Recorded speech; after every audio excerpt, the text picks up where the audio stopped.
PCATB, pas comme les autres. Je vous présente un village qui s'appelle Baremi, situé à Bonghua.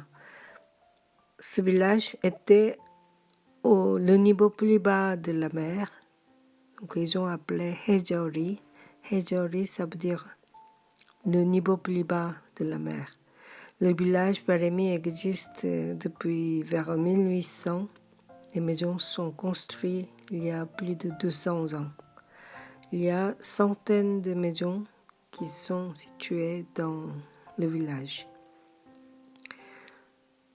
Il y a des traces de la mer dans cette région qu'on a retrouvé les traces de la mer, les coquillages, les traces des poissons aussi. Il y avait environ 100 maisons, centaines de maisons. Il y avait des aristocrates devenus hauts fonctionnaires dans ce village. Pendant l'occupation japonaise, ce village a dirigé la résistance importante. Ils sont fiers d'être descendants de ce village. Cette maison qui s'appelle la maison Manhue Gutek. Gutek, ça veut dire la maison traditionnelle. L'ancêtre de cette maison, il avait un nom Manhue, qui a construit vers 1830 un arbre pin rouge coréen. L'arbre pin rouge coréen qui est plus costaud contre les insectes aussi.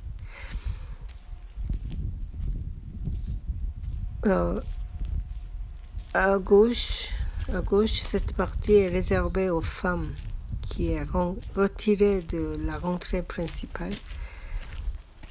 On ne montre pas directement la vie des femmes aux visiteurs. Donc, ils ont un potager derrière de la maison de femmes. Alors, cette partie devant la rentrée, ce pavillon est réservé pour les hommes.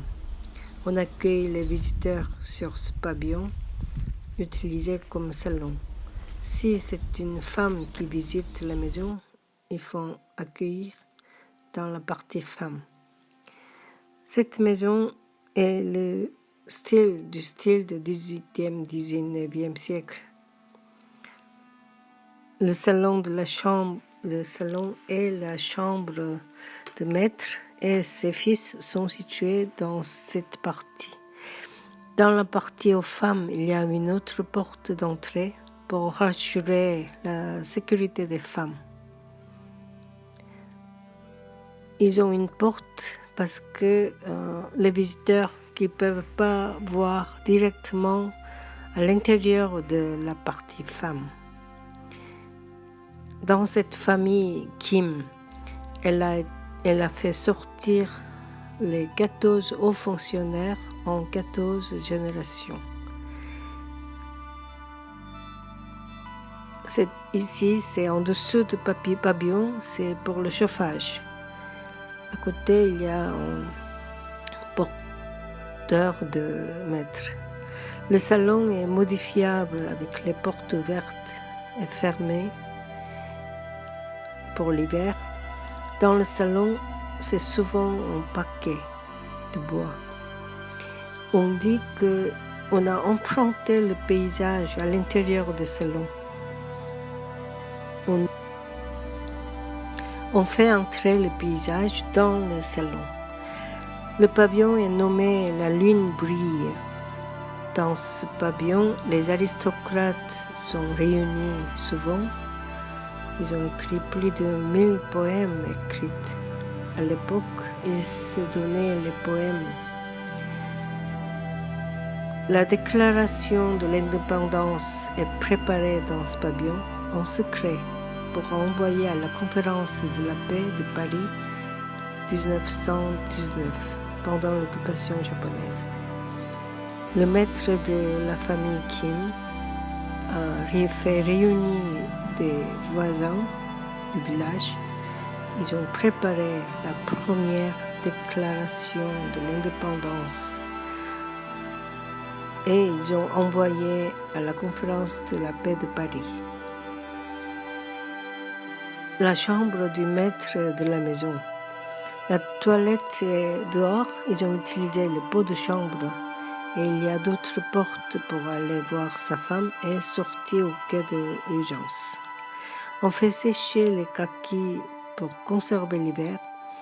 L'arbre de kaki date plus de 200 ans aussi.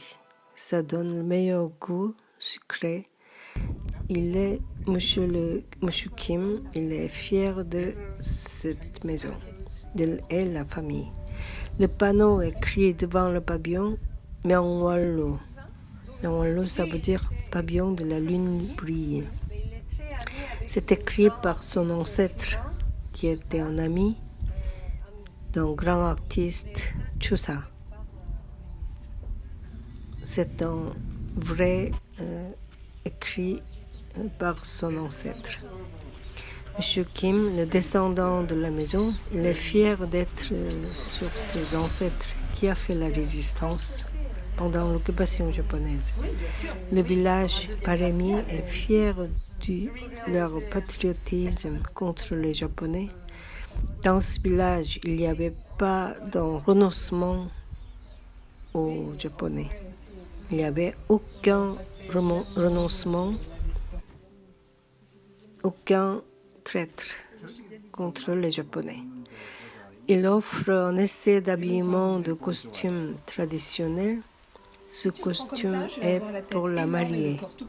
La mariée qui portait une petite couronne et longue manche, très jolis vêtements portés. Il faut se tenir comme ça? Oui, il faut cacher les mains pour le mariage.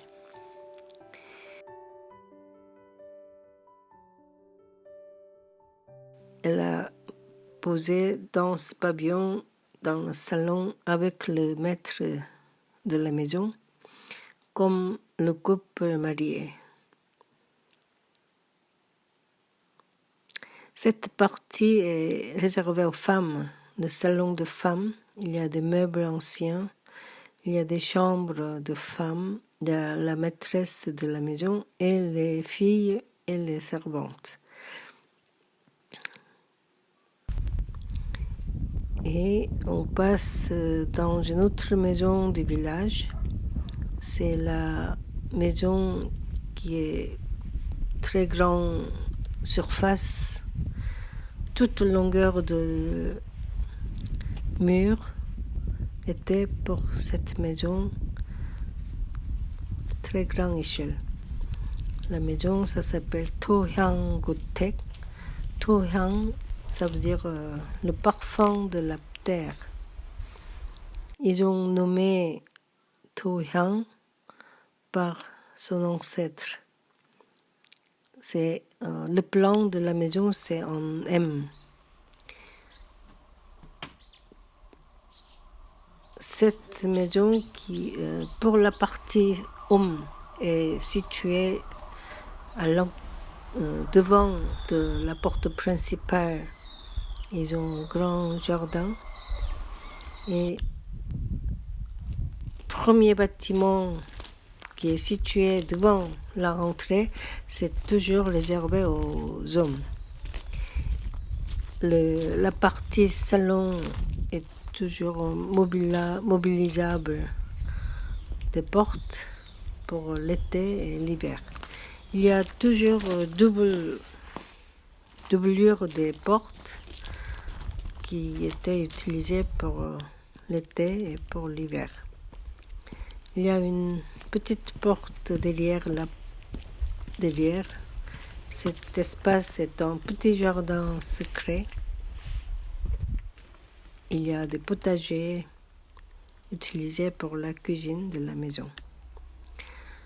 La partie homme est les chambres du maître et pour les fils et pour les visiteurs aussi.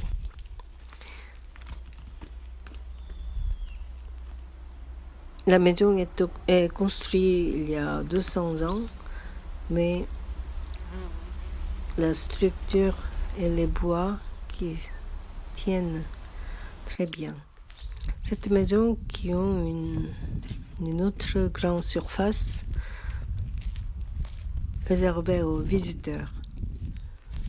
À l'époque, les visiteurs arrivent à pied, donc ils avaient besoin des espaces pour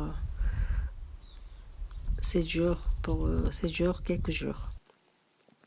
Le village Baremi est situé à Bonghua, PCATB, pas comme les autres.